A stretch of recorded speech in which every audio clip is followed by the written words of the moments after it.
अस्सलामुअलैकुम।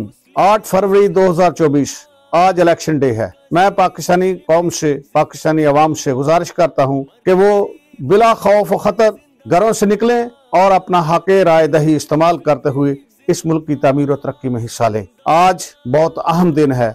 आज इस मुल्क की तामीर, इस मुल्क की तकदीर को बदलने का दिन है। आज आपके वोट से इस मुल्क में फैसला होना है कि इस मुल्क को किस तरीके से तरक्की की मंजिल पर ले जाया जा सकता है। आपका वोट ही इस मुल्क को मायूसियों के अंदरों से निकालकर रोशनी के सफर पर ले जा सकता है। मैं पाकिस्तान मरकज़ी मुस्लिम लीग के कारकुनान से भी गुजारिश करता हूँ कि जिस तरह उन्होंने बड़े मुनज़्ज़म और पुरवकार तरीके से इलेक्शन कैंपेन चलाई है, इसी तरह इलेक्शन डे पर लोगों को पोलिंग स्टेशन तक लेकर आएं, उनके घरों तक जाएं, उनको वोट डालने के लिए उनकी हेल्प करें ताकि वो अपना हक राय दही इस्तेमाल करते हुए इस मुल्क की तामीर और तरक्की में हिस्सा ले सकें। आपका बहुत बहुत शुक्रिया।